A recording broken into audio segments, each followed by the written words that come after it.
We And I will not hardly explain what I'm doing. This is just a thing now. No explanation is necessary. Alex has gone crazy. Very.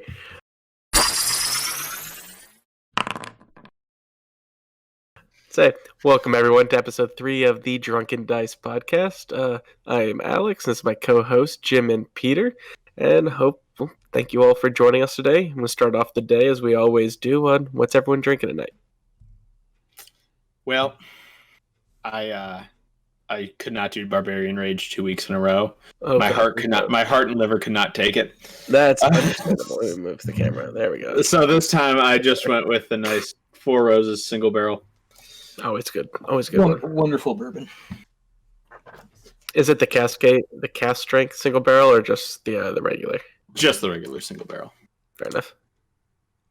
Peter? I am doing something very different this week. I am doing Soplika from Poland. My brother was deployed there, and so brought some back. I don't have good experiences with Polish alcohols. So I can tell you right now that it smells like cherry cough syrup. So I'm not super excited. Oh, I want to see the first taste on camera. Everyone, yeah, let's go. Okay. Zoom in on Peter. I'm not zooming in. We don't need that. But if you want to on your own, go for it. When our production value gets better, we're zooming in on you for this. Yep, tastes like cough syrup. Oh God! It's alcoholic. At least it's not a better use as fire starter. Oh no, not that. But I would for sure take another shot of that as long as I had a beer chaser ready to go. I mean, I do want to take another one. On that. We need to get a bottle so we can do it. Yeah. So for those of you listening, Alex one time, at his parents' house, had this Polish vodka that was basically Everclear. But worse. Actually, I don't even know. I went up to the front of the house to get cookies that had been made for him and his family. Brought them back, and here he is like, "Hey Jim, you're Polish. Here, this is Polish vodka. Take a shot." I'm like, "Okay." I took the shot. Immediately regretted my life. And I was just like, okay, where's the beer? You offered me beer earlier. Where's the beer? I need to chase it. Because it was bad. And Alex is going. I feel like he's hunting something now. Like a dog, his ears perked up. So I'm pretty sure my child just called me. Yes. Just to be a butt about it. Oh. But yeah, we found that it's like 170 proof or something stupid. And it was a kind of a wet night too, and we were having trouble getting the fire going because everything was wet. And I had the idea to use a shot of that to soak everything up, and it worked. It got the flames going good. And got me started off that night really great. That's a plus. And ever since then, Jim takes any alcohol that I give him with a little bit of a grain of salt. He checks it out first.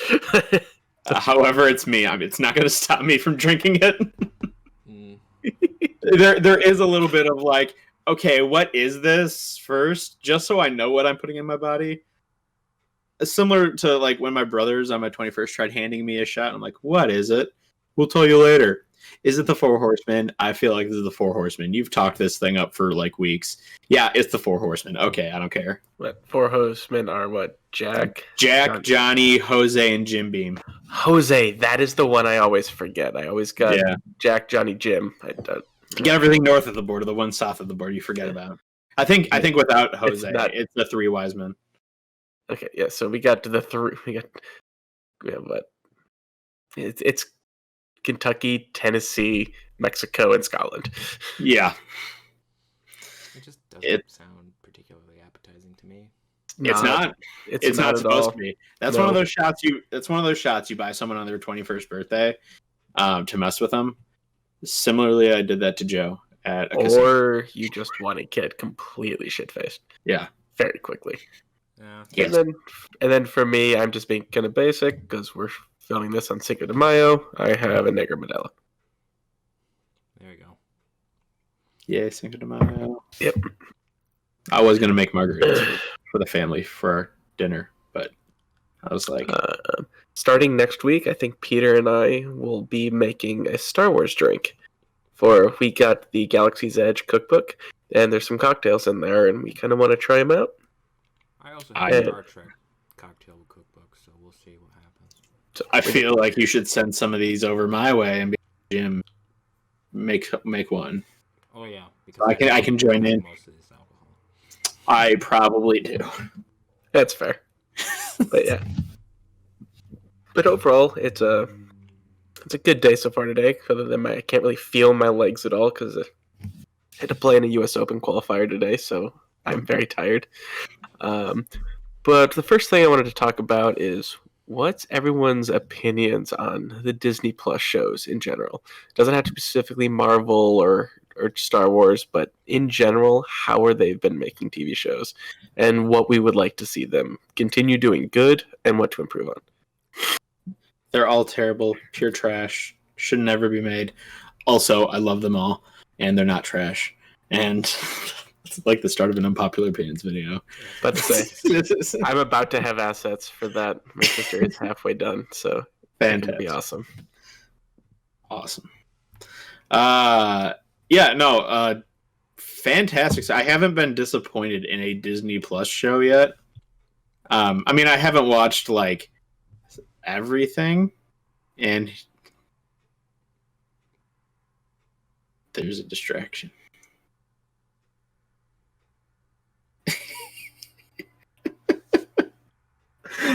That was weird. Yeah, so I mean, the podcast wasn't affected, but our friend Dom just jumped into how we're communicating and then just left without saying a thing. Because we didn't do this on our on the actual YouTube Discord. We did it on our other one. This is a horrible decision. We did it. So there might be unexpected guests today. But none of them will be on the podcast because they didn't send Peter the link. Well, you know, their audio will. Their Discord, faces just won't. Hop into another channel and I can move the video because this doesn't change. We can do that right now. Probably a good idea. Okay.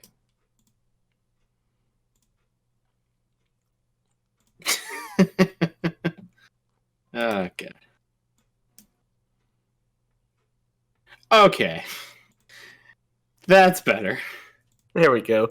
The benefits of being an admin. You just do that. Watch, but now Mike will pop in.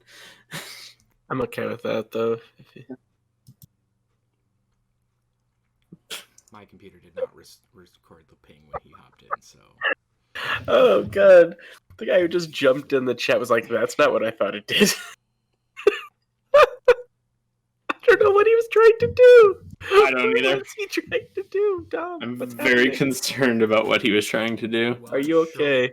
I'm sure we'll get some sort of comment on it when this goes live on Friday. Oh, probably. So. I just send him. I just want to see. I want to see what he. I was like, what were you trying to do? All right. As you figure that out, I'll give my opinions on it. Yeah. Overall, I think everything's been really good. I love how they've resurrected the Clone Wars, and just they kind of got Disney Plus is where they seem to be trying to appeal to the older Star Wars fans, whereas they kept trying with a lot of the movies to try to get new ones in, because that also does make sense because it's only going to be the big fans that really get the Disney Plus stuff and really want to go all out with it, which seems pretty good. And the Marvel ones have been great, especially since Marvel TV is kind of relatively new, especially since it's not like with another entity involved. Like Agents of S.H.I.E.L.D. and everything still had ABC and everything, that network execs that had to do it. Mm-hmm. And Netflix series obviously had the Netflix stuff but this one is a pure just Marvel. We don't have to worry about anyone else. We're just going to treat it like we're making a smaller version of a movie, or bigger, actually, when it comes to runtime. But there's I think maybe a few things that people could get in technical wise that they could use improvements on, but honestly, I don't care. I'm loving every second of it. Yeah. I would have to agree with most of that. For the Disney Plus shows, I've only watched the Marvel and Star Wars ones because that's really all I care about. I know there's other shows on there, but those are really the only ones I care about. I've watched some of the like the documentary stuff. Oh, like, yeah, I have watched some of the Behind the Magic stuff, and they had a couple on. There was a prop hunter guy. Mm-hmm. Well, not prop hunter, but like he opens up the vaults and like. So I watched the one where he opened up all this stuff from Tron. Yeah, that was really cool. I mean, it was all falling apart, and it was like vinyl that was just like crumbling in your hands, but it was really cool. Like one thing we might want to talk about is the guy who's probably into all that behind the scenes stuff is my dad, being the crazy Disney nut that he is. Like all the stuff, especially going into like the Imagineering and all like the stuff behind it. My dad goes nuts for that stuff, and I want to get his opinion on some of those. Yeah, that could be good. Yeah. But like I've really appreciated it. The Disney Plus shows, they've kept my attention. They haven't been crap. Which some other streaming services putting out new stuff is not that way. I'm not gonna CBS. Paramount. I didn't say. Oh yeah, that's right. It got renamed. Yeah. You didn't, but I will. Yeah. I did. But the Marvel and the Star Wars ones have been very, very good. The Star Wars ones especially I've been very impressed with. Because they've taken what was before and then just continued it and did it in a very good way. So like Clone Wars Season 8 coming out and, finishing that story off and, just allowing Dave Filoni and everybody else to come back and do it. So it's just, I really liked it. I like the budget that they put into it. I like the freedom that they give the writers, and it doesn't seem to be hampered too much by a lot of backbiting crap. If I had to give like one improvement, I wish they released things in 2-episode things at a time rather than just a single one. I think mainly because I just want more. Yeah, for me it kind of depends on how long it is. So like the Bad Batch one that came out on the 4th was like what, 70 minutes long? That was also a series premiere, so I'm wondering. I don't think all the rest are going to be that long. I'm pretty solid with that being a one-off. Yeah. I don't need a 70-minute episode every time. But when we get to the Mandalorian, where because of the way that they were telling stories and they were kind of alternate length, I might go for 2 because if like, oh, we're having like a 30-minute episode because the story just doesn't handle any longer. Yeah. Well, maybe do a second one. Because I'm not looking for it to like, oh, you have to Netflix binge them all, but a couple at a time, so it's not just you're sitting there like, oh, I need more. What's happening? Yeah, I quite appreciate I want more because it goes back to the old school syndication style where you get time to process what just happened and speculate on the internet. Right, and that's where the fun stuff comes in. Where you're just sitting there like, oh man, what's going on here? Like Mephisto confirmed, Peter. Mephisto's confirmed. Yeah. Well, and not only speculate on the internet, but like you're not going to have everything ruined by like IGN and Screen Rant and all those crappy places that are like, oh, the episode aired an hour ago. Spoiler in the titles for all of our articles. Yeah. Read our shit. And it's like, oh, okay, I'm just going to stay off the internet today. Like spoiler when the Mandalorian finale came out. Like, it was everywhere. I stayed off the internet that day because we were all going to watch it later that night. Yeah. And we all watched it together. We just all avoided it, and then we heard from somebody else. Everybody but one avoided it. Yeah. Poor Mike. So it was just one of those, like... Poor Mike. People, why do you post that? And so that's something that I do appreciate about it, is that it's not all just dropped at once. So if, like, I don't have time to, like, binge the entire series, it's not like I'm going to be like, I'm just going to go check YouTube because I want to look at something dumb, and then here comes, here's the season finale. Screw you. Now I know everything. I think we might get something. We'll be getting more because how much content Disney is planning for Disney Plus. Mm-hmm. Like, if we're going to run out of time. Yeah, It's gonna I'm kind of okay with that. Me too. Man, I mean, after season 1 of The Mandalorian, it was basically like, okay, well, see you when season 2 comes out. And a lot of people did that. A lot of people did that. Well, there wasn't much like new stuff coming out on it, so there wasn't a huge reason to. Like I did because I also pay for it for like my nieces and a 7, 5, and 2-year-old like Disney stuff. So I'm not gonna like cancel on them because my Star Wars. But I think someone would riot if we canceled Disney Plus in my house. Yeah, I think so. But yeah, I know I'm excited for when they get stuff on a more regular basis. So, and which is happening now. Like, it was just a week or two ago that Falcon Winter Soldier finished. Right before that started, WandaVision finished. So we've now had stuff, but for a long period of time. Star Wars stuff, and then shortly Loki's going to come out. So they've got, it's not like just Star Wars, but they got like things that are coming out. Are we going to get Loki and Bad Batch at the same time? Is it going to be congruent? Well, or concurrent? How many episodes? Because I don't remember how many episodes Bad Batch is. Because Loki's coming 12 out or 14, I thought. Yeah, I think there's going to be crossover. Yeah, there was a lot. They were coming out a lot. Bumping it to Wednesdays.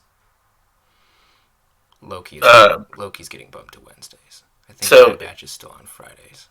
Yeah, it was just on May the 4th for the May the 4th. It's a perfect marketing gig. Okay, EA, talking about May the 4th, why would you launch your Apex Legends update on May the 4th?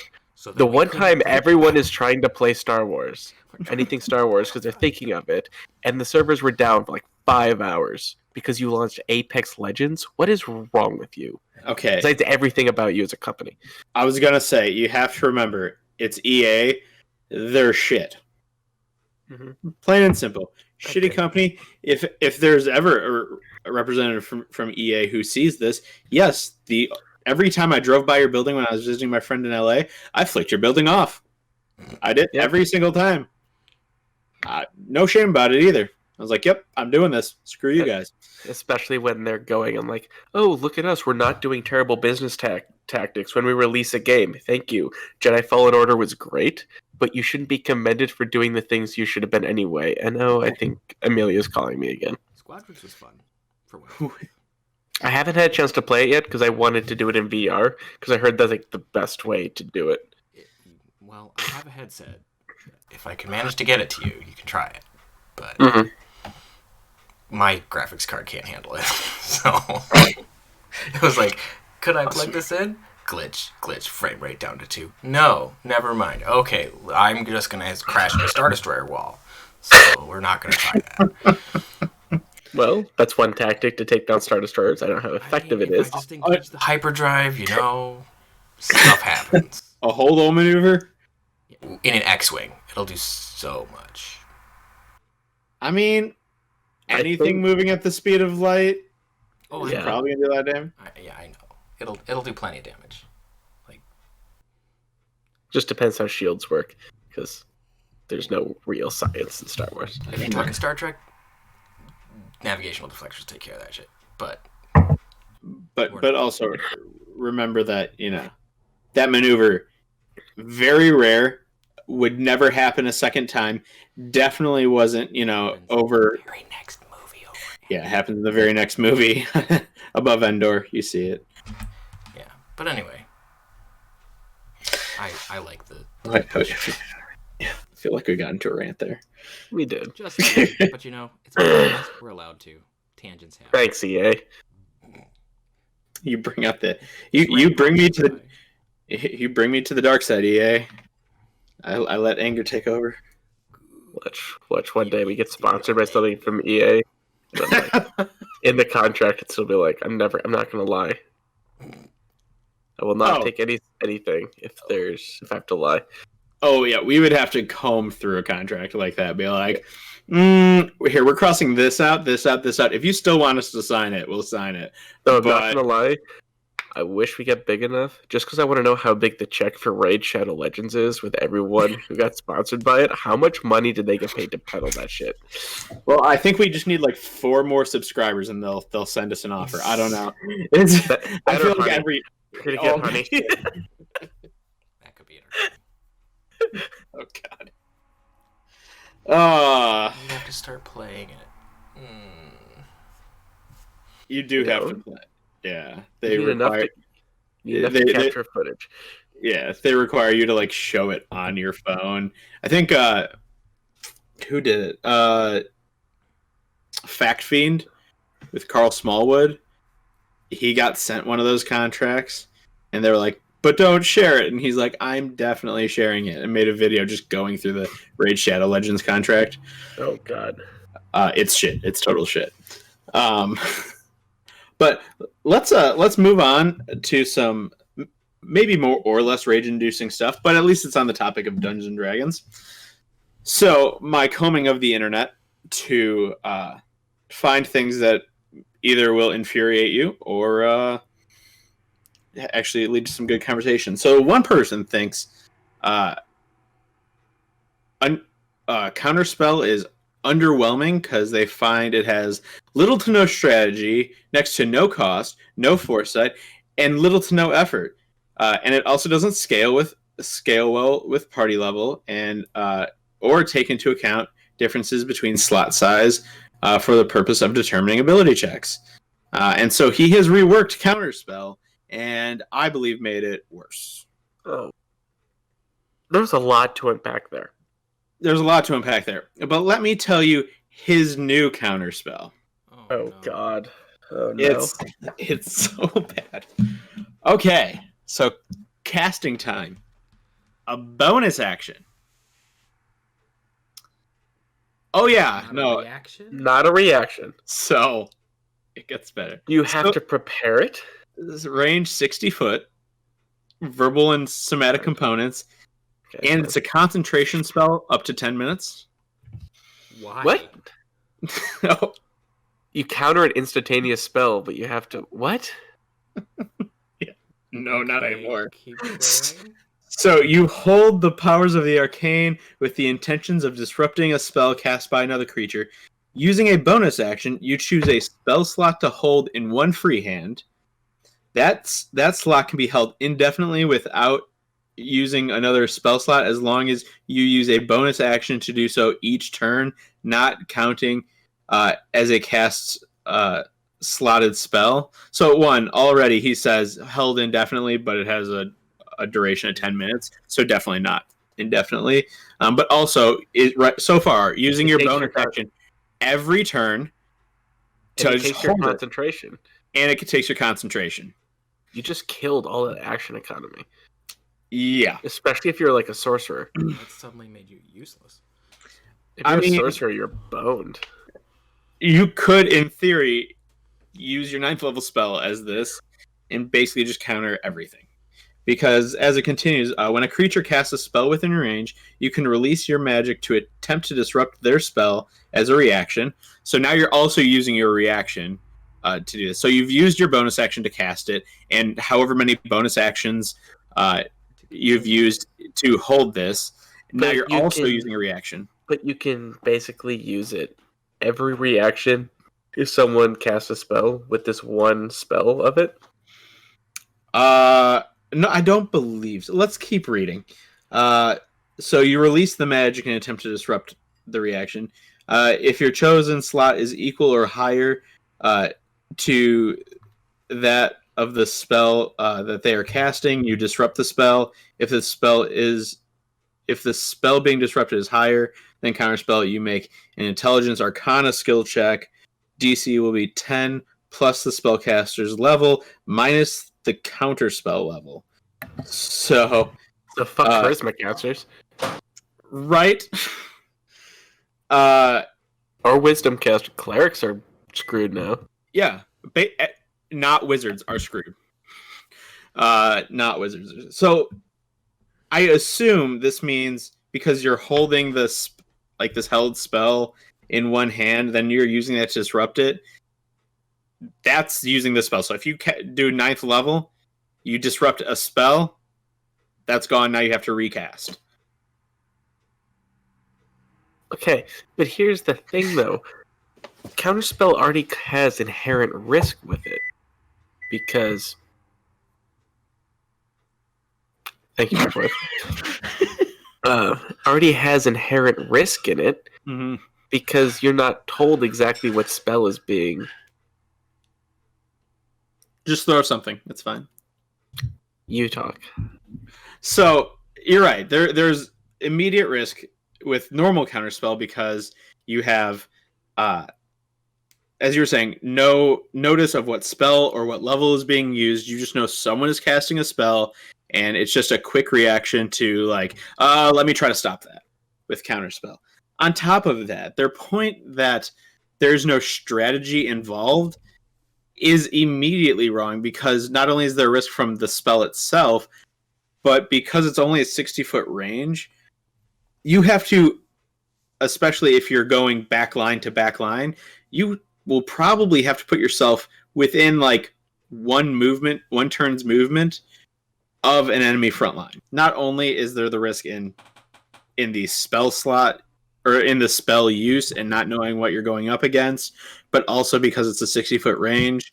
If you're going back line to back line, then you're risking someone from the front line running over to you and hitting you with melee, which is pretty risky for your super squishy spellcaster, along with the fact that doing that removes the possibility of using shield because your reactions used up. Yeah. So you're putting yourself at risk of getting attacked by a frontline person who's willing to take the risk of an attack of opportunity without the protection of shield because you're using it to counterspell. And counterspell is just so useful. It's one of those, every primary caster who can get counterspell needs to have counterspell. Because even if you're not the primary counterspeller, if you got a wizard who is the main person who does it, but if you have a warlock who has it, just because I know it's a much higher cost to cast it because you have limited spell slots and everything else, but the one time you need it, you better damn well have it. Yeah. It's you don't have it because it's, oh, I want to do this for my character. You have that because the one time that damn lich casts an upcast something, you need to be able to try to counter it. Oh, yeah. In order to prevent TPK, counterspell is an effective weapon. If you can upcast counterspell on someone doing, say, Finger of Death, you can save someone. Yeah. You can, or power kill. Or power. Upcasting that would be hard. But you can, Yeah, but if it's coming... Oh, yeah. If I know I'm under 100 hit points and I got someone who I know is that strong, I'm counterspelling if it sounds like, I need you to... You see, no, I do not. No. We're doing whatever roll or whatever I need to do. But you hear them start to speak. No, I have a chance to do something first. It's like, Alex, no, they're literally just going on to a monologue. No, I'm counterspelling their monologue. They're trying to charm us. They're really not, but okay, try. Yes, there's no need to be paranoid about using your counterspells, but they are effective. They are. So... yeah, that was the first thing I found on the internet, which I just think is dumb. That's everyone. I just don't understand their reasoning at all. It makes no sense. No, like I really don't get it because, like, I mean, they say like they don't find it difficult to deal with or overpowered necessarily or anything like that. But it's just like, and a lot of what I saw in the comments was like, well, it's not strategic. It's not like, how? With this, you have to have forethought because you have to like prepare it and hold it, as opposed to just like a quick reaction, be like, oh shoot, right, counterspell. I'm like, yep, but that's the point of the thing, right? And also, if you don't think it's strategic, I think you're running encounters wrong. Frankly, yeah. Like, There are encounters you want to talk about strategic. Have your party go up against a bunch of spellcasters, and have them choose: are you going to counterspell them, or are you going to like keep some of your spell slots? Mm-hmm.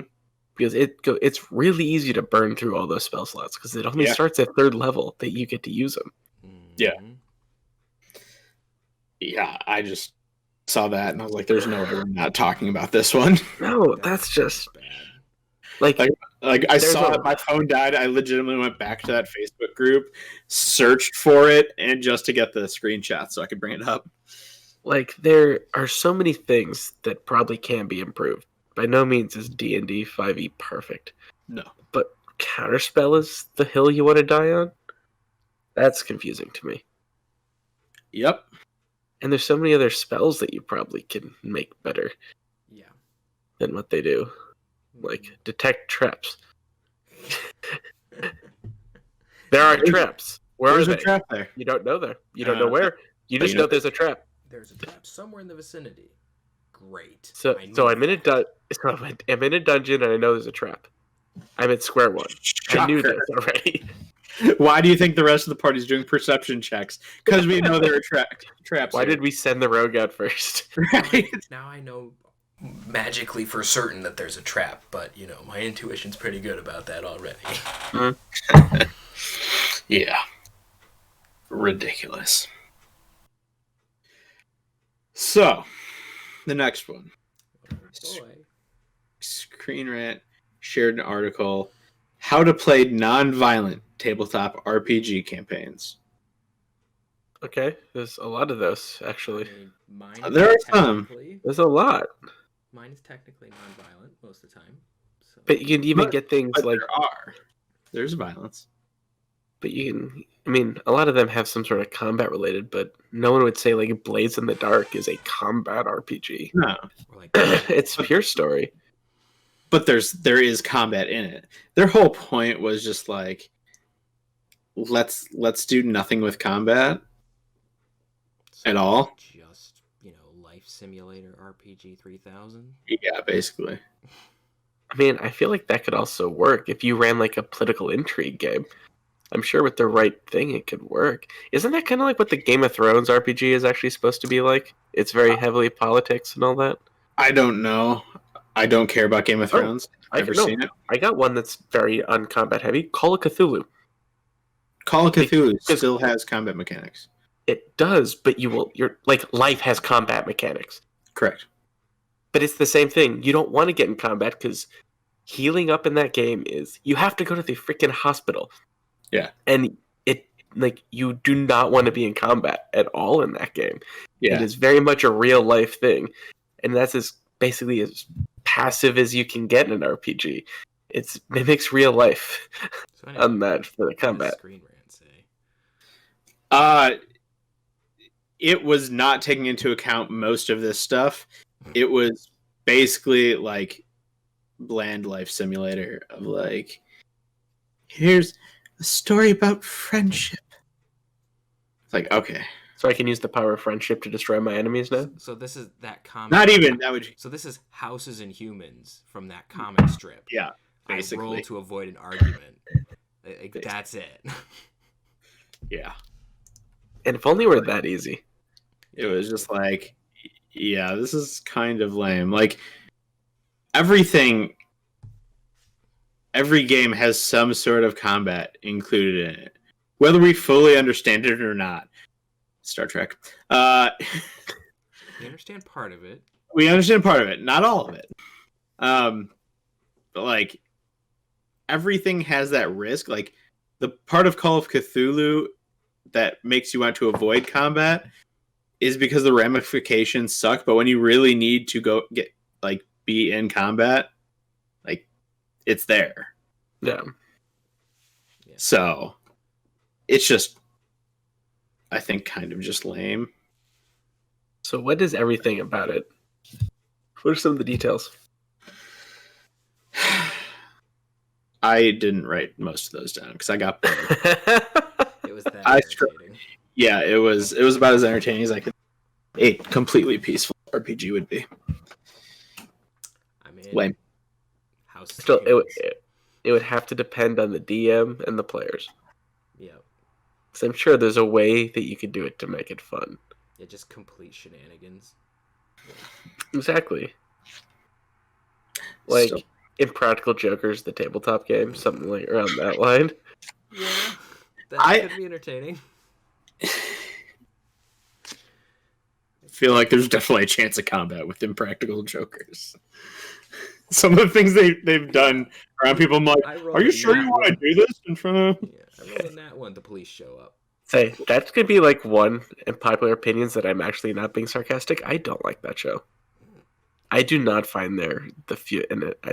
I just don't like it at all. Some stuff I think is funny, other stuff I'm like, really? Most of the time, like, the big prank at the end against the person, like, oh, this... Yeah, I kind of usually don't dumb. care for that one. Some of the smaller ones that are just like innocuous and stupid. Those I Yeah, find well, amazing. But the competition between them, whatnot. yeah, Oh, okay. sometimes- This is at least Sometimes those interesting. can be pretty funny. So for me, it's kind of a 50-50 hit or miss. Yeah. But I like dumb stuff here and there. So you know. I have that kind of cringe humor stuff. I don't like it. I don't know. I think I did like it at some point. Like, there are sometimes I cannot watch parts of The Office because I don't like the humor they're I going for. can't handle The Office like at all. I know that everyone's gonna hate me for that, but Say, No, I enjoy burning. The I'm burning a lot of our audience. If any, what audience we The have? three of is you very- out there, be pissed at them. I enjoy The Office. more I did power like Parks to and you. Rec though. I did. Parks and Rec is good. I did like Parks and Rec, but I just couldn't get into The Office. I mean, The Office first season isn't great because they're trying to do basically like shot for shot American version of the British one. Yeah, After that, they kind of get their own Shtick. like a unique feel to it. And then after Michael Scott leaves, because they're doing so much weird stuff, like trying to find a new manager, and they go through so many. Okay, I don't care anymore. Just show me Jim and Pam. I want to see how that turns out. I mean, I find the memes from The Office funny. I find clips funny, but I So- had to sit through several I episodes, like- and I can't handle most of I it. like clips. I like seeing different clips of like the really good stuff, but there's a lot of that I'm just like, nope, can't do it. I think for me is I just don't like sitcoms, and that's kind of what it is. I just don't like those, like flat out. So Peter doesn't like funny. Okay. Oh no, That's what I I didn't say that. You That's can what I be funny heard. without being a sitcom. So What? Cue him being torn apart by Scarlet Witch. You have I actually angered the wouldn't Scarlet be Witch. happy with that. But to be fair, I did like that show, but that made I just fun. like that Wanda Maximoff and I have this exact same favorite sitcom. The Dick Van Andy Dyke Griffith. Show.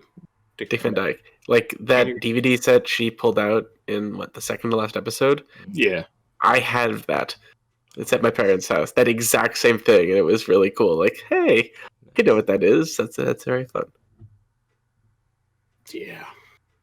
Nerd. Yep. So the last one. Right. Yeah, well, this will be the last one for this week. So this person believes the 6th level evocation school feature is bad and useless and the weakest amongst all wizard 6th level features. If you don't remember what that is, it is potent cantrip, allowing you to deal half damage with cantrips, and if the person you're targeting succeeds their save. Okay. One, I think they firstly missed or added on to that feature that was not there, because the feature itself just says if you have a cantrip that makes someone use a saving throw, if they succeed, they take half damage.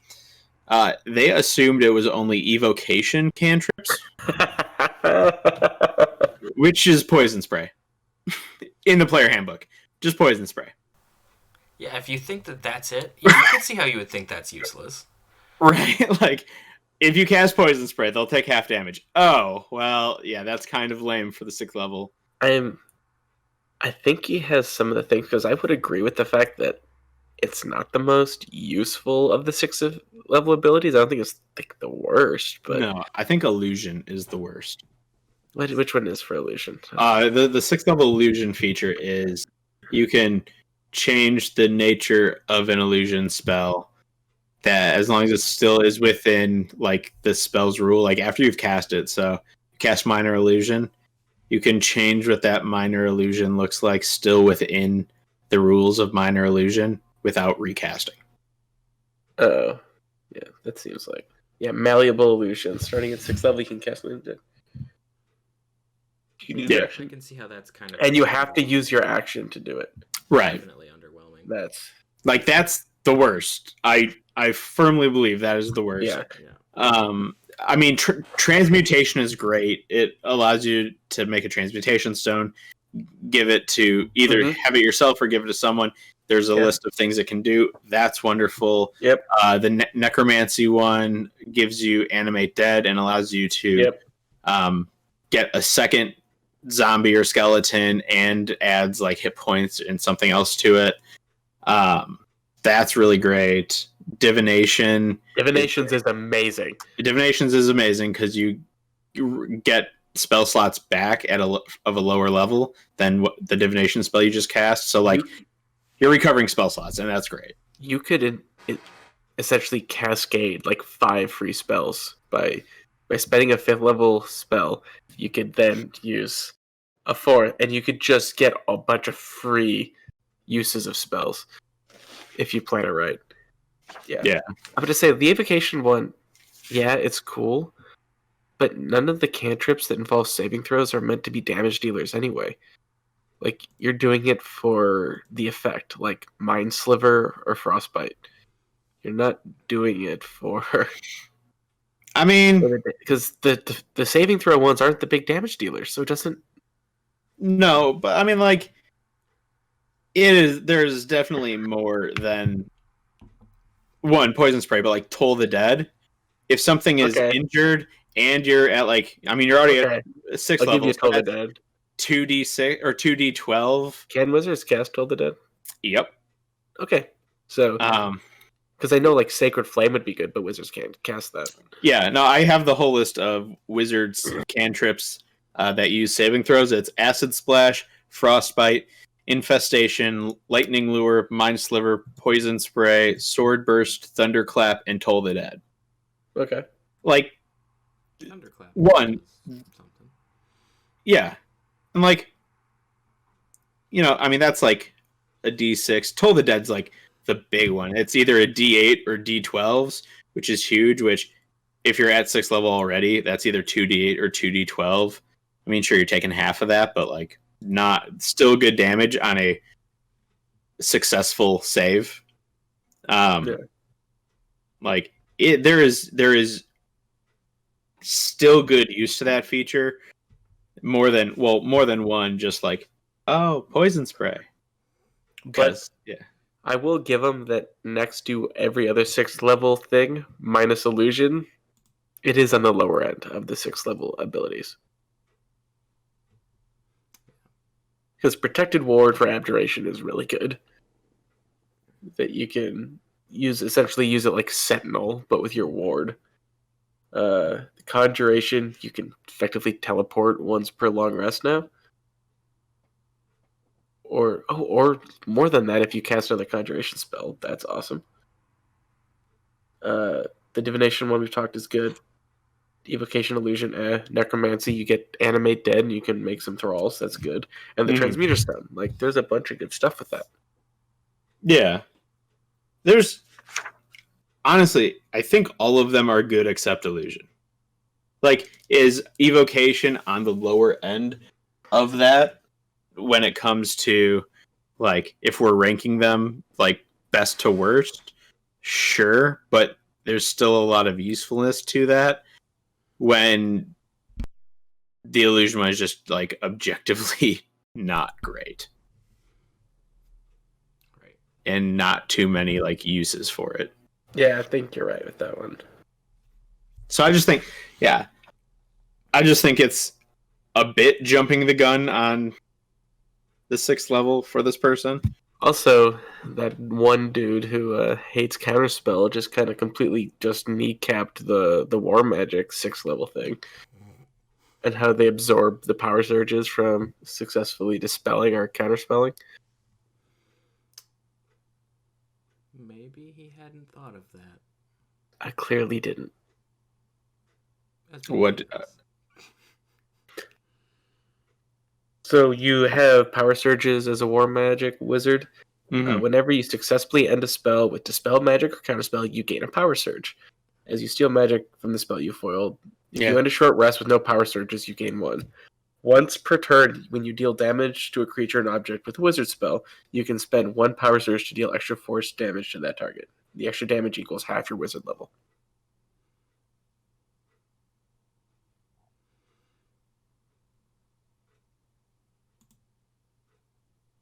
So that one's pretty good. That one's pretty good, yeah. And you can have as many surges equal to your intelligence modifier. And if it's a wizard, it should be 5. Mm-hmm. Yeah, that one's solid. What's enchantment?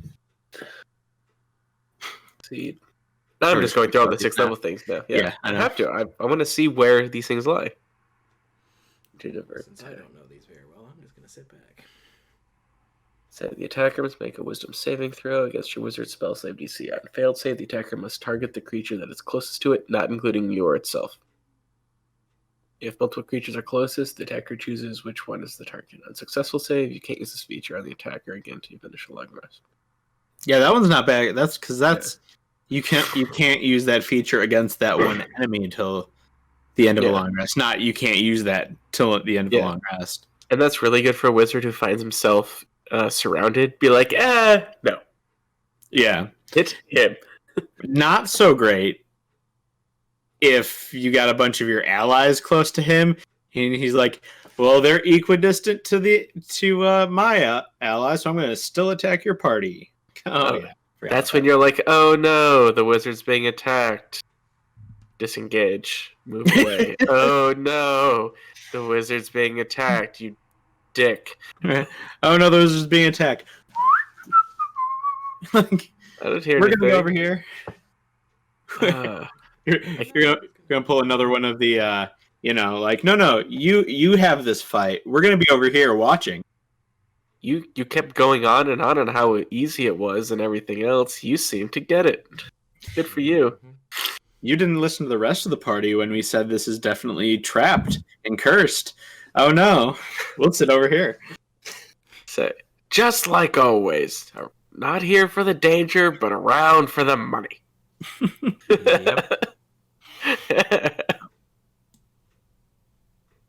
Thank you for getting that.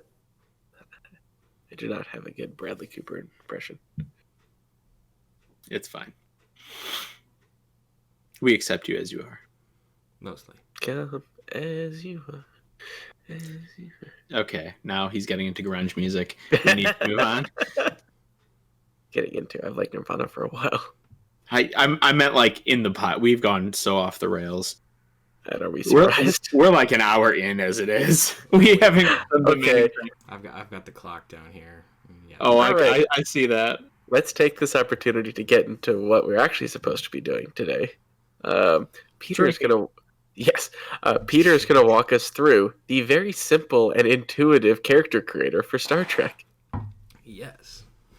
So, the character creator in Star Trek, as Alex said, is a very, very simple tool. There are no roles involved. If you're there is a way to like just do a quick build where it gives you a couple numbers and you just drop them into spots and that's it. But generally speaking, you start from a base of, I think, 7 and then work from there. So if you have your book, you can use that. Or if you didn't pay for the book because you're relying on your game master for everything, or you just don't feel like flipping pages, there is this lovely tool that Modifius has made, where you can do it online. Yes, please. I want to do that. So The book was confusing. this is the fastest way to do it, and so this is the way that I am going to show us doing it, because it basically keeps everything in front of you at once.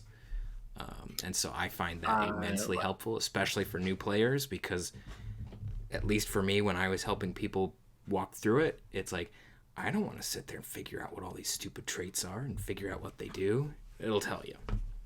So, but basically, before we get started, like, the main point of the character creator in Star Trek is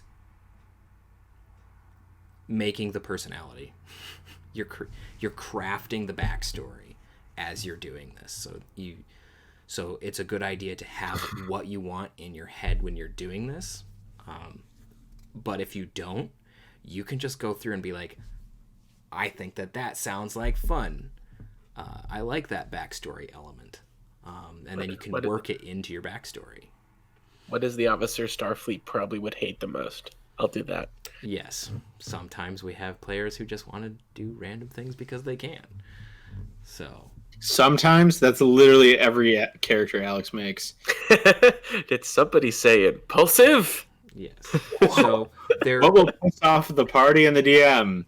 I'm that. Yeah, there are also homebrew races that I permitted that I will not be showing you.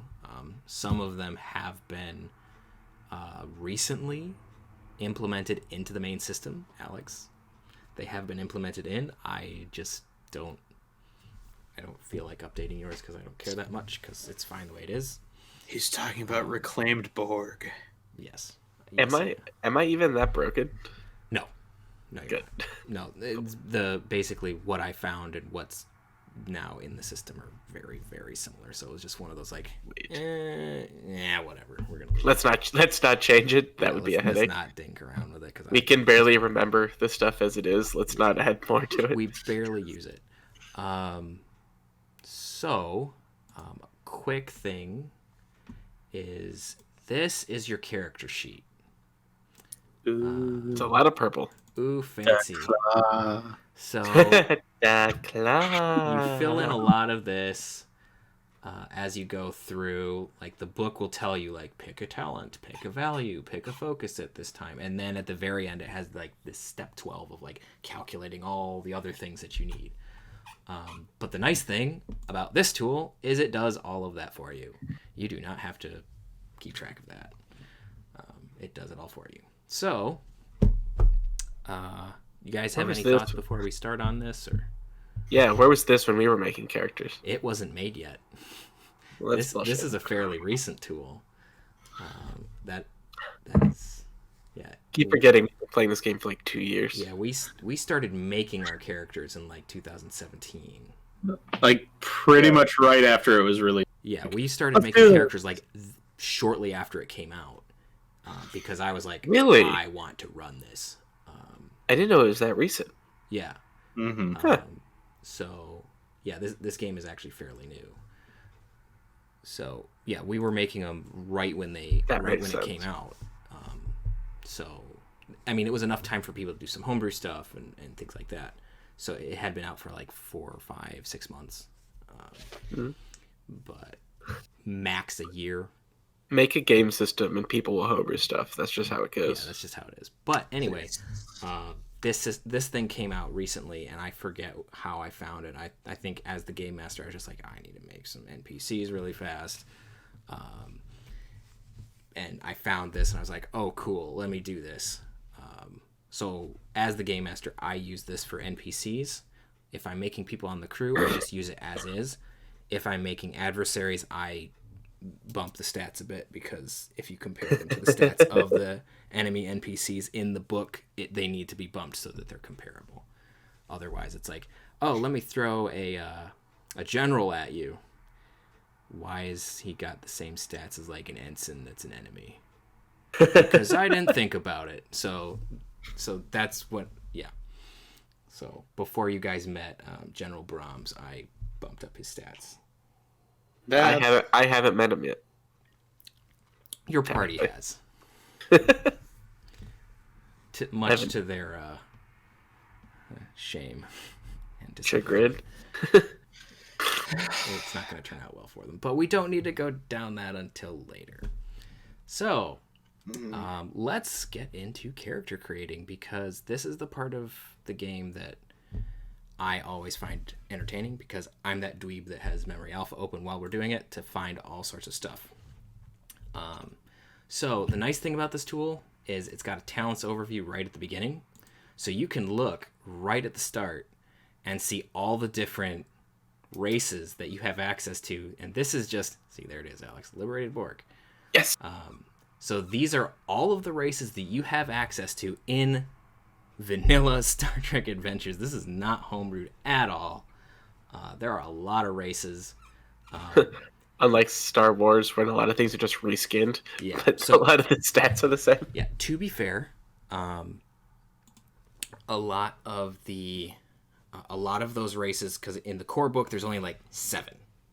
It's like Andorian, Human, Bajoran, Trill, Vulcan, and Denobulan. That's all that's in the core book. So if you only have the core book and you're using the physical thing, that's all you got. But if you're a dweeb and you buy everything else, My God. then you have a lot more, and that's where all of these come from. I think Peter's a dweeb. I never denied it. So we're not gonna go over what all the traits are in all the different races, because obviously that would take too long, because there's like 25 of them. Oh God, no. So we'll just go and Klingon. Make it a Klingon.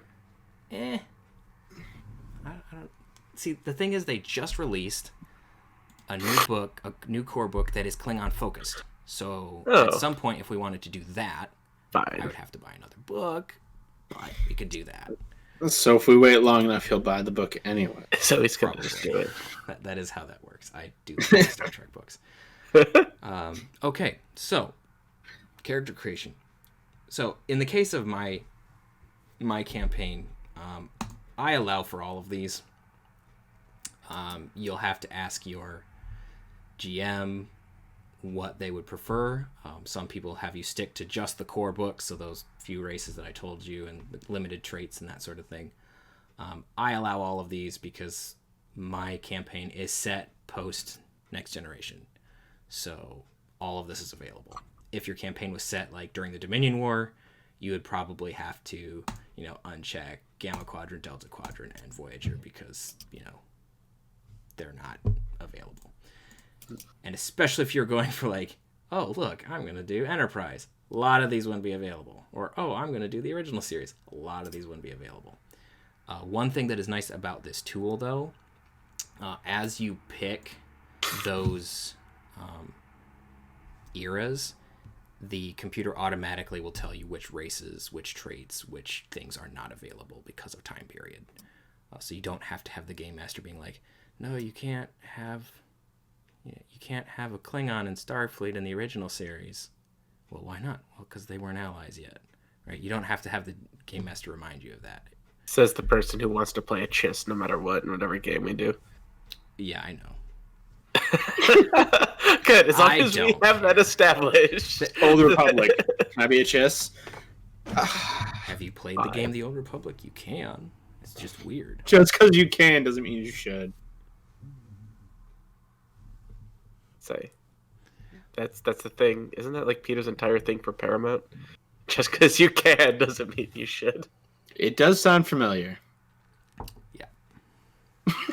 It is generally what I say. You've about become the very thing you've sworn Become to what you destroy, sought to Peter. destroy, yeah. Well, see, the thing is with Star Wars and the Chiss, I justify it because they have appeared in multiple different things. So, that's it. For the prequel era to the Empire era. Yep. Okay. We made it work. We made it weird. But They've only used Skywalkers for like 300 years, so they haven't been able to do much. But anyway, we're not talking about Star Wars. But No, I'm just calling you out on your bullshit. People Here's the think I'm thing. petty. what? And I said, and people think I'm petty. Yeah. Here's the thing. As a game master, I am a lot harder with the rules in my Star Trek universe because of the universe itself. So, that's all. If you didn't want me to be a chiss, could have said so. No, I prioritize your fun, Peter. Hey, did I say you couldn't be a liberated Borg? No, I did not. I said you could. It fit my. I said no because Voyager only brought back 4? Yes, but I didn't. That we saw on camera. Right, that's what I justified it with. So, anyway. Since it's my campaign, we'll just go with Next Generation because that allows us basically to play with everything. We could always play around with it or not. In this, you can build the starship, you can build an NPC. We're obviously building a player character, so we're going to hit Starfleet personnel. So one thing that is different in this is it allows for mixed species. So that's something that I haven't really done much, but you can mix traits of 2 different species. So like in Star Trek, it's a thing where parents from different races come together and have babies, and you have half Vulcan, half human, half Klingon, half human, like all this. So you can have mixed traits. Is that how science works? It's how Star Trek science works. Okay, fair enough. Did you watch The Chase? It's completely campy, but it explains this. It's really, really dumb, but it works. So anyway, we will select a species because we're not going to worry about mixed race. You can do also the roll core species. You can have it randomized if you don't really care. But we'll select a species just to go with it. So, and then again, it shows you all of the species. And it also tells you like what they're good at. So, so attributes. So Andorians are good at control, daring, and presence. That's pretty good if you're going to do a lot of combat sort of thing. So if you're looking to optimize it, this is where you start to look at the attributes, because it gives like a +1 to those. Talent options, those are those things that we showed at the beginning where the talent list, where it tells you like all the different things that it can give, like more momentum or the ability to ignore cold. I think that's the Andorians and the Anar, they can do that. But stuff like that. So they all have names to tell you. Well, they all have names so they basically give you no idea what they are. You have to look them up. That's the one thing that I don't really care for about it, is that it's not like right there. So doing it here or in the book, you still don't really know what they are just looking at them, because they're all flavored in universe. It's fun, it's cool, but it does sometimes get a little annoying when you're doing that. So what character should we make, you think? We should make a Ferengi. Ryzen. A Ryzian? Yes. Okay. We can do that. The Pleasure Planet people. So this is our bard. Yes, this is we're building a bard, guys. So one of the things is it gives you a brief description of the planet, so you can kind of get an idea. Oh, look, there it is, Pleasure Planet. Oh wow. Yes, the Horgon, Jamaharon. So if you know what those terms are, good for you. If you don't, that's fine. So it gives you the attributes. So like I told you when you saw it on that other sheet, different races give you +1 to different attributes. So for the Rysian, you get control, insight, and presence. You also get a trait. So traits are just descriptions, really. They don't have a lot of application in the game, but yeah. So other traits come in a little bit more, but with the species trait is just like, you're that species. Okay, cool. So if you see here, it's like the Rysians are basically human, except for a decorative gold emblem in the center of the forehead. So if you've watched Stargate, they're like Jaffa, but not mean and just promiscuous as hell. Anyway, Then you get, I believe, 1 talent. So you get to decide what you would like. And there's a bunch of them. So you can decide where you want to go, medicine, security. So if you have an idea of what you want to do at this point, you can start to go that way. If your GM has no control, you can do cross-species talents. I don't, because that just makes it way too ridiculous. So we have a whole bunch of talents. So let's think about this for a second. Are we going to be building a science officer, a tactical officer, an engineer, commander? Well, I think this person will study anatomy pretty well, so... So, medical officer. Okay. We're about to violate a lot of ethics boards, aren't we, right now? Hey, we're not Delton. It's not going to be quite that bad. It will be that bad. Depends on who plays it. Hello! Marion. Oh god, no! Oh no! This is Marion's new character. Oh no. So you can add, like, there's different kinds of bold for all the different fields. So whenever you attempt a task, you could buy 1 or more d20s by adding threat. So if you remember last time, threat is something that the GM can use to make things more difficult, or make things more annoying. So yeah, neural interface. That looks familiar, Alex. You don't have a scanner. It's on my face. Well, shit. Yes. I forgot about that. I think that's the one bit that's homebrewed that's not in here, but I just like it makes sense. It does. How about collaboration medicine? Collaboration medicine. Whenever an ally attempts a task using medicine, you may use a momentum to allow them to use your score for that discipline. Nice. So let's imagine that, like, it's not your turn, or you're not nearby, and the helm officer has to fix one of your buddies up. It would be very helpful to be able to do that. Indeed. So, I believe you just get 1. Yeah. And then we move on to environment. So, environment is basically where you're born. So this is your home. Well, I'm not going to say whole planet, because it can be wherever. So you can decide if you want it random.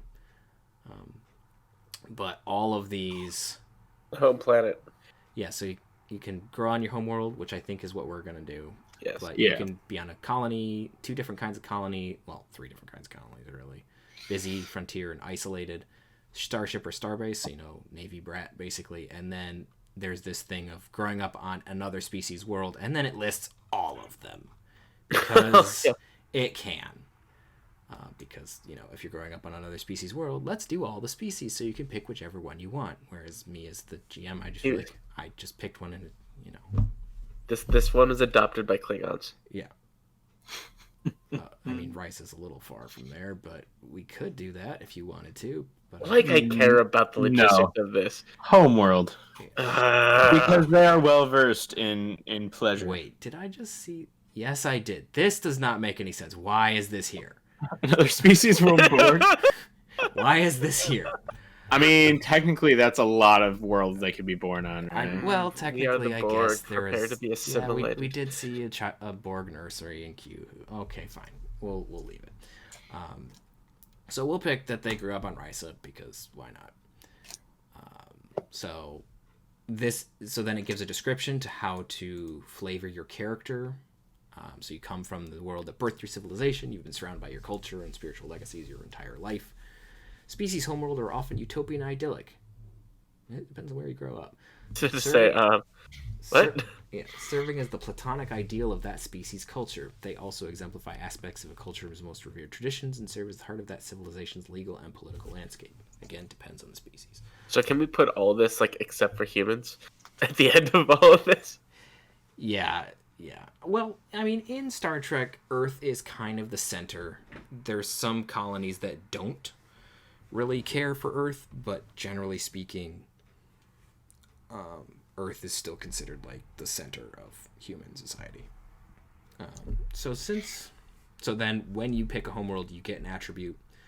In this case, you get to pick one of these, so control, insight, or presence. Presence. Presence.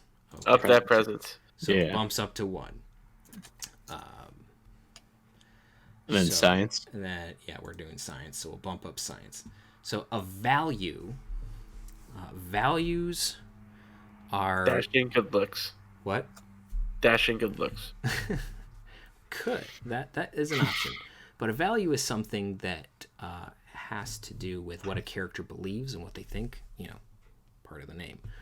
But this is something that you can use in the game to cause determination. So like if a value is challenged, so like if I were to say that my character later on like holds to the ideals of the Federation, like believes that the Prime Directive is sacrosanct.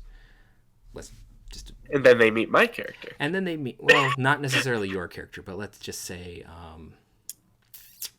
they meet Worf's brother.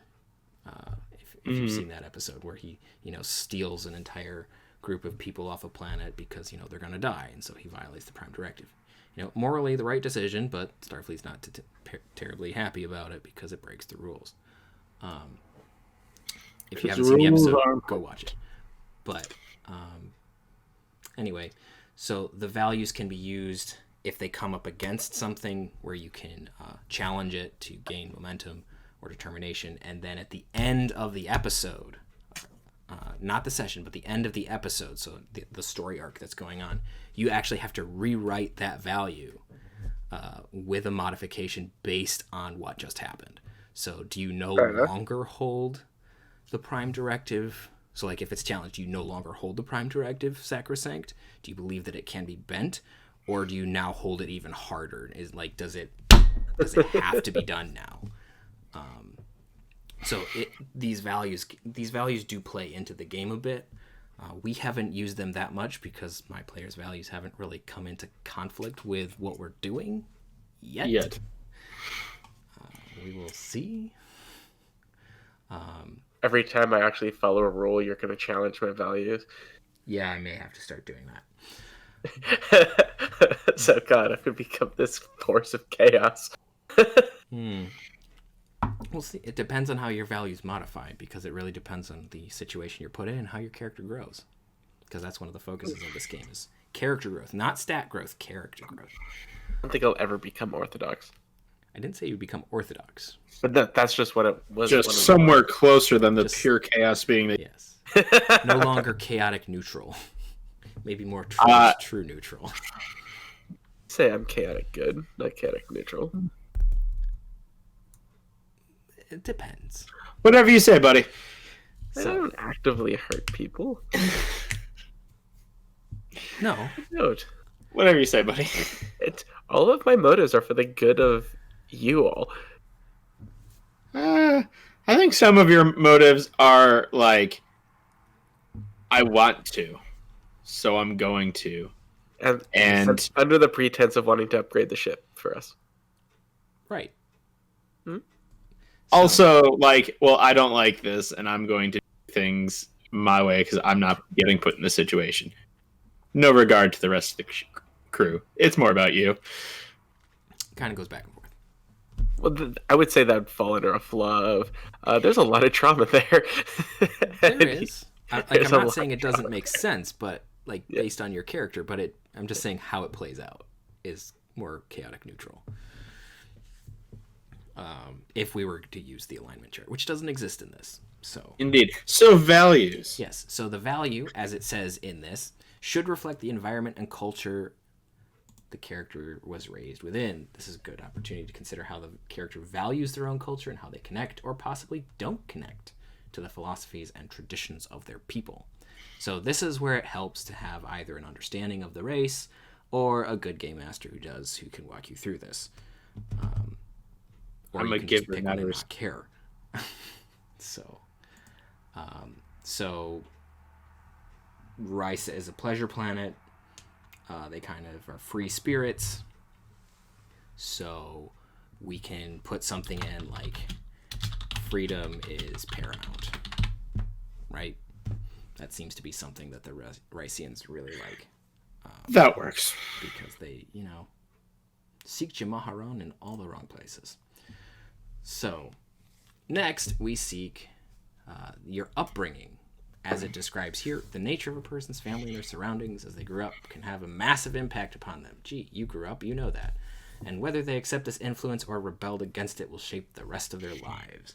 So, this is basically your formative years, kind of your teenage years. So you kind of decide whether or not what that is. So again, we get a list. Thankfully, this one is a lot shorter because it's not like you grew up on a crap ton of different planets. So you basically just get a few choices. So did you grow up on a farm? Did you grow up with artistic or creative parents? That one. Yep. Yes, Yeah, we'll that do one. that. So, because I don't think diplomacy and politics is really something that we want to worry about. Ryzians for. Yes, We no, I already want said that that we're one. not a Starfleet brat, so. It's their version of diplomacy and politics. I guess. I So know- artistic and creative. Nope, I know Peter's cringing at that, but I think it's hilarious. So we'll just go with artistic and creative. I agree. So, and then Oh, it we gives, like, fully accept this. gives a little flavor, but we're fully accepting the Rycian culture because Okay. we just feel like it. Our presence has been bumped up to 11, which I believe is the highest it can get. So if we put anything else in presence, it's going to be bumped back for us to redistribute later. We can pick a discipline, so command, engineering, or science. All those different things did have different things that you could modify for. I don't think we'll need to. We may want to do science. Yeah, might as well. But we could also. I mean, it really depends on how we're building this character. If we're I'd inserting say it let's into get some our crew, command. okay, Let's get some command in there. get a little bit of command. So we'll just say that maybe this character had to. Cham's mind went the exact same place. What? Oh boy. Regardless, now you get to pick another trait. I mean, another talent. Our character is going to be a different kind of dungeon master.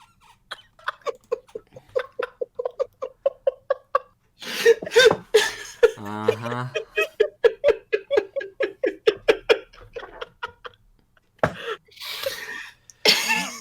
So, Peter, we can continue. Yep. Okay. So then you get another Peter. talent. So Yeah. Yep. hmm.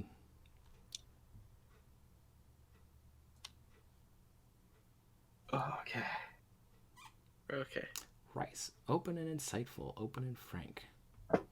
Whenever Yes. a Rice Yes. character assists Yep. an insight That's or it. reason. Yeah, let's go with that. Yep, that's it. Gain a Yep. bonus 1 momentum. That's good. I like that one. Yeah. Focus. You So- like how you're thinking of that one, not how it's actually meant. I'm mean, I like thinking the- about how it's in universe. I know what you guys are thinking. I'm just not saying it.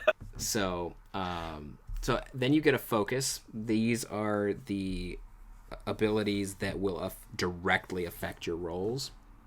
So if you have, say, a focus in computer technology and you're in a situation where you have to, say, repower a system, reprogram a computer, hack into a computer, you can get a lowering of the threshold to get 2 successes. So like from 1 to 2 or 3, depending. But the focuses are something that relates to the character's preferred way of applying their skills. Anatomy. Psychology.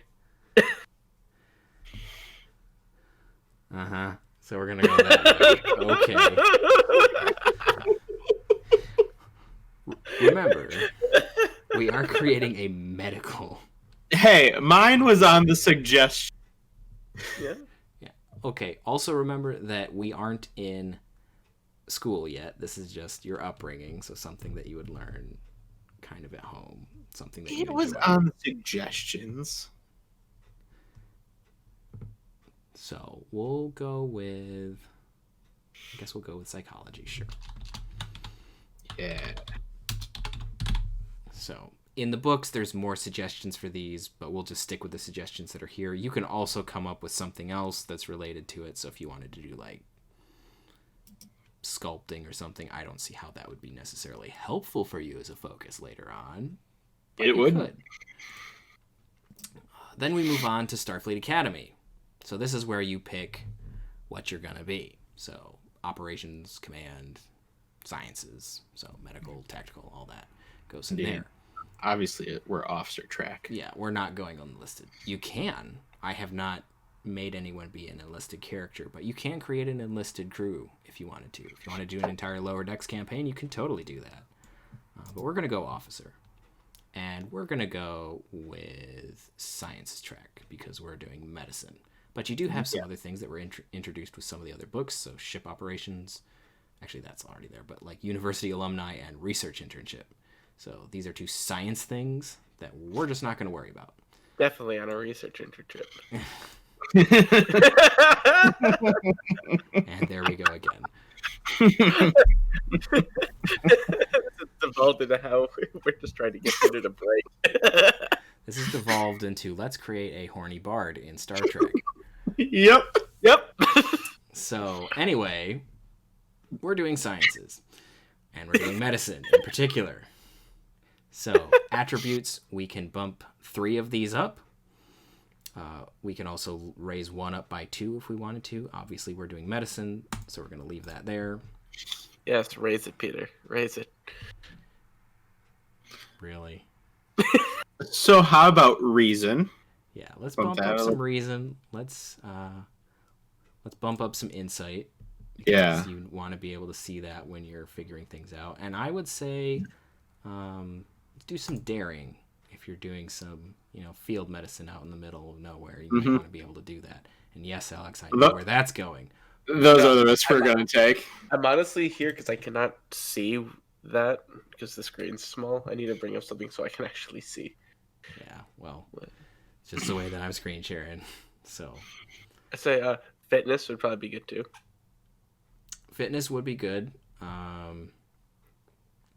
We probably can bump that up in a later point because we do get a free point to move around later. Dude. So, but since you're a doctor, I would think you're more worried about curing other people than being the one running around with the away team, usually. So, disciplines. So, you have your major, and then this is basically your minors at college. So, we already have a 2 in command and a 2 in science. We can select 2 others, so we can either bump up our science again and just go like full ham on the blue uniform. Or we can bump up some of our other ones. If it was on our ship, I would say we probably don't need anyone else in engineering or security. But this isn't on our ship. So I think science and engineering combo wouldn't be too bad. I would go science and command. Just thinking about how this character is probably going to act and kind of crazy. But having a good command is kind of show that he's really good at what he does. And that's how he can kind of get away with some of the insanity. See, I was going with engineering because trying to create, if at some point you have to create some medical device or something along those lines, probably more in the engineering section. I can see that. Or like there was a episode of Enterprise where they were like transporting samples and they needed engineering to make sure the fields were secure and that. Yeah. So I thought engineering was a good one for a not sexual reason. I think we might go with engineering because we already have our command bumped up once. That's also fair too. So then we get 3 focuses. So we're just sticking with the suggestions here because I don't feel like opening the book and looking through all of that.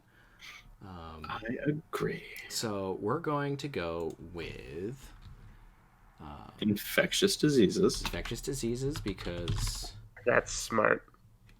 It's very smart. And also topical. Yes,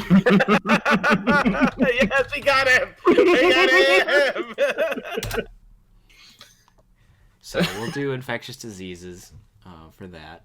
We can pick other medicine, or we can pick our science, or What are all of them? I cannot read. So our suggestions that we have are anthropology, astrophysics, botany, computers, cybernetics, emergency medicine, exotectonics, genetics, geology, one we already picked, linguistics, physics, psychiatry, quantum mechanics, my favorite, trauma surgery, virology, warp field dynamics, and xenobiology. So, xenobiology. Because, of course. We're a doctor. What do you expect? And I would say emergency medicine. And emergency medicine. Okay, so we're going full on with the doctor. Yes. I like it. Okay, then we get another talent. So these again are, they get all of their descriptions here. Because we're in medicine, we get these options of I'm a doctor, not a fill in the blank. So in this case, I'm a doctor, not a damn pilot. Once per scene, before attempting a task using con, a point of determination may be used to substitute the character's medicine score in place of con. This is what I'm doing because I think that's funny. Either that, or would you prefer the next one, which is I'm a doctor, not the chief of security, which is basically the same thing, but with a security task. I'm fine with the con. Yeah. I think the con's funny just because of the title. Yeah. I'm a doctor, not a damn pilot. So we'll leave that there. Then in the academy, you get another value. So reflects the character's beliefs that developed during their time at the academy. So this can be something related to the Federation itself, or something that you've learned. So values are always the ones that it takes a while for the players to come up with because they're so integral into the psychology of the characters. And I know that when I was helping with writing characters, it just took forever to get these. Yeah. So we'll just go with... What do you think? Any ideas from the peanut gallery? Always use a safe word.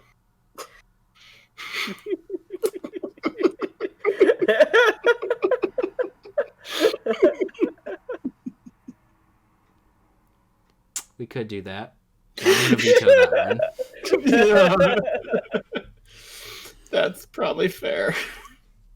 Because I also don't see how that would be terribly helpful as a value later on.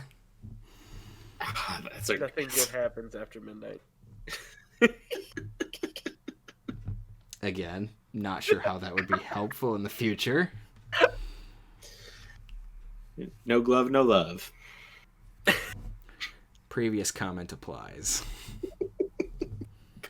Peter, we got one mindset here. You gotta come up with something better for us. Always use proper PPE. Okay, we'll do this. Better safe than sorry. That's a good one. Because that can actually be applied to a great many things. It's not too specific. So is what I just said. Using personal protective equipment when you're handling very sick people is a very important thing to do. As Masking is important. Mask and gloves. Come on. But the way that I put it, it can apply to more situations in the game. Damn right it can. Anyway, now we're moving on to career. So, are we creating someone who's fresh out of the academy? Or have we been in Starfleet for a while? Or are we a veteran who's been in for a very long time? We need to have it been in a while. So, an experienced officer. Mm-hmm. An experienced officer because the whole untapped thing, this thing's definitely been tapped. And there we go again. We get another value. This can be chosen freely. As the GM, I usually suggest that this has something to do with a mission that you've done or something that your character has experienced. And you again get another talent. So obviously we're not doing cautious because this guy clearly doesn't give two craps. To the wind. Yeah, cautious. It's not the right one. Let's see.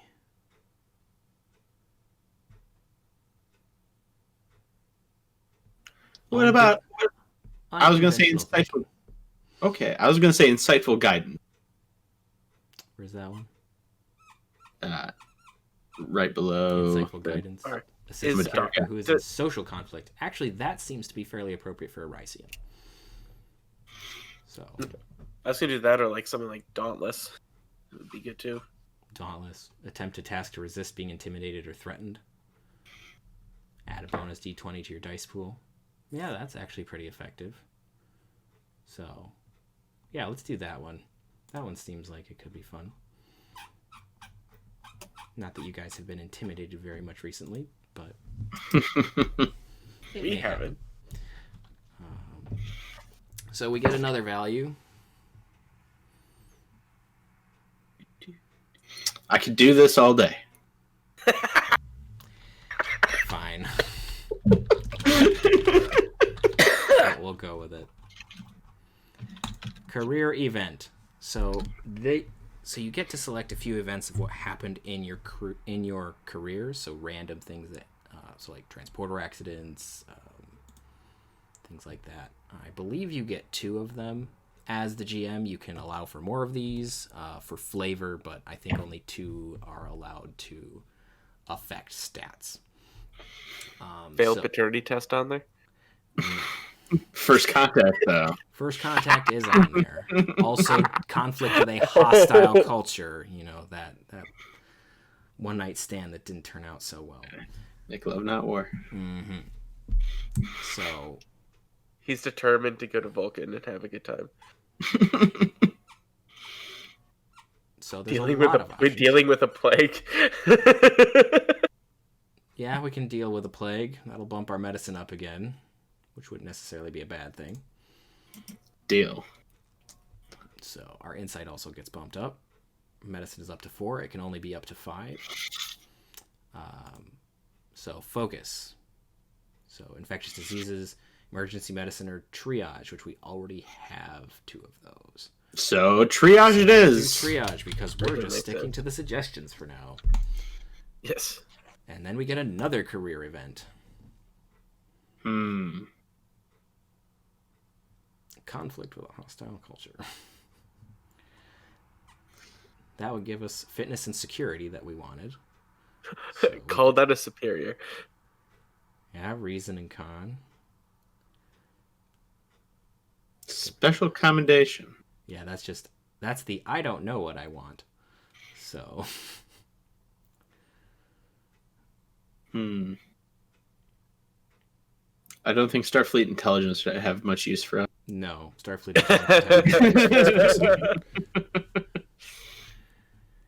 New battle strategy. Unlikely. Transporter accident. That could potentially happen. Encounter with a truly alien being. Serious injury. What kind of serious injury? Actually, I'm not sure I want to know. Let's do an encounter with a truly alien being. Okay, this is our reason and our science again. Oh yeah. And And bump our reason. we're going to put philosophy because he waxes philosophical about... Not empathy. No. Okay. He doesn't care about your feelings. He We can totally justifies do to himself We can that his totally do behavior. empathy. That's fine. We'll go with empathy. I'm sure. He Okay. puts himself in their shoes in many other places. Yep. That's what I thought of. So, now we're at the final stage where you get to bump around some of the points a little bit. Hell yes, Indeed. pump, Peter, pump. So we can move our fitness up if we wanted to. I think at least a point in fitness is a good idea. So then we get one more. So we can put it anywhere. Daring? Yeah, we can put daring. I think this character would be very daring. Yeah. Then we get 2 more discipline points, so we can put our medicine all the way up to the top if we want to.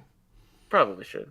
Yes. So, and then obviously we can't do science because these 2 are related. Yeah. But then we can bump up either command, engineering, security, or con. So is our character going to do any piloting? I would think not. So I think we can steer clear of Khan. Yes. We've established he's not a pilot. Yes. Indeed. Security. I don't know that he has a whole lot of concept of personal boundaries, so I don't think we need to do that. He is very commanding. For sure. Yeah, so we'll put in command because he likes to tell people what to do. Take that as you will. Harder. So then we get a final value.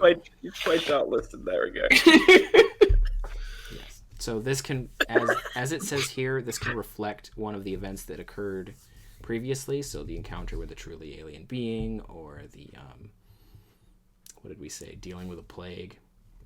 This value can also be a relationship. So with another character on the crew, another organization, or another culture. So this is kind of a freebie value that you can do. Nothing risked, nothing gained. That's fine. Yep. Nothing risked, nothing gained. Okay, and then you hit finish. And then we can put in a name. I don't remember Rissian names, but it has suggestions. So we'll go with one of the suggestions. And since we've been referring to him as a him this whole time, we'll go with this one. Doranus. Do I know what that means? No, we're just going to go with it. So, That's fair. Then, because it's the computer, it also will allow you to select an assignment out of a list. You can also just talk to your game master and see what it is. I can tell you right now that unless you're running an Admiralty campaign, you will not have any of these. Maybe the intelligence officer, but none of the other ones. No admirals, adjutants, diplomatic attaches. So ours is either going to be a chief medical officer. Yeah. I don't think it's going to be a physician's assistant just because his medicine is so freaking high. Yeah. Let's do a chief medical officer. So this is a chief medical officer on another ship. Who knows? Yep. We may be seeing this character on, I don't know, maybe the Thunderchild Starbase 911. I can't wait. I want to see you roleplay this. You have to roleplay. Yeah, I don't know that I want to do that, but we'll see what happens. So as With a your rank, mom there. oh gosh, as a rank, this is again up to the game master's discretion. So generally speaking, chief medical officers are usually lieutenant commanders or commanders. Although yes, Julian Bashir was a lieutenant on a space station. Deep Space Nine did what it did. They played a little fast and loose with the rules there. I think But lieutenant commander is... yeah, because they also had a commander of a space station, which is generally not what you do, but c'est la vie.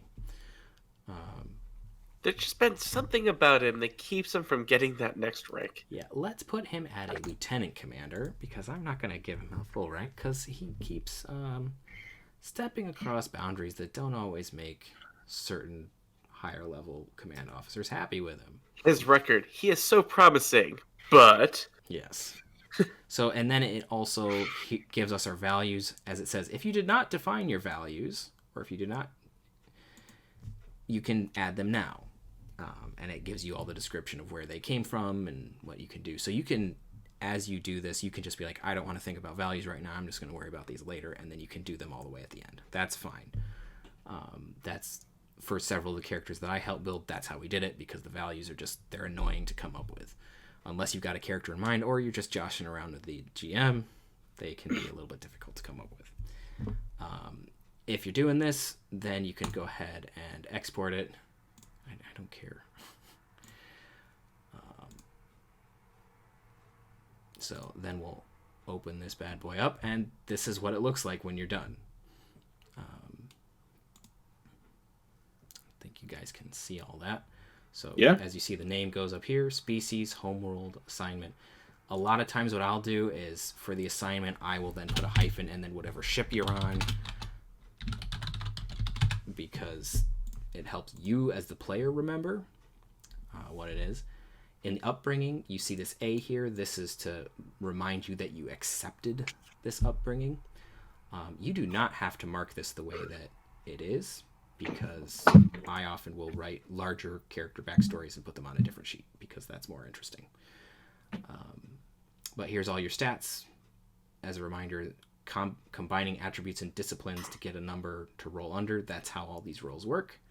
Determination is kept and marked here, and stress is here. So our guy is a little squishy. So this is all he's got to play with. 9 stress points. But in this game, it's very hard to die. One thing that I will say is with the weapons, that has to do with the base weapon damage amount, and then it has to do with your security number. So here it doesn't really help us at all. But one of the nice things about the PDF website creator bit is that it does that for you, because I remember when I was making everyone's characters, that was kind of annoying to do. But yeah, that is a basic rundown of the Star Trek Adventures character creation. It is completely character personality based. Like, there's no rolls. There's really nothing random. You can make it random if you want, like you saw. You could roll it. But the focus is for you to build a person, not a stat block. Yeah. So. Oh, Peter, that was very good, and how you kept your composure that entire time was quite admirable. It also helped that the camera was off. He couldn't see us just cracking up over it. Yeah, if you could see me, I was like looking like this most of the time. I had to wipe a few tears away. I could hear them. Yeah. It was great. Our horny bard of Star Trek. Yes, Duranus, the horny Rissian doctor. Flee for your lives. If you live anywhere near Starbase 911, stay far, far away. Or go to it. It might be a great time. If you want a good time, find the Rissian doctor. You know, his number is probably on the walls of many bathroom stalls. No, those who are knows? Exactly those are repaired by the exocomps on a regular basis. But it's probably on. Like, he's got a small. He does have engineering, so it's probably a small button on most panels and pads. So. Thank you very much for joining us on this insane shit show that we had tonight. How was everyone's drinks? Delicious. It's single barrel, Four Roses. I love it. Peter, cough syrup? As I said, it tastes like cough syrup. It was fine. After the first couple sips, you get used to it, and you're like, this isn't actually that bad. So, I mean, if you get it, it's fine to try. I wouldn't drink it on a regular basis, but, yeah. And mine was pretty good, too. I'm going to send us off before my allergies just completely kill me over here. Say thank you very much for listening, and we shall have more content out soon. Catch y'all later. Bye.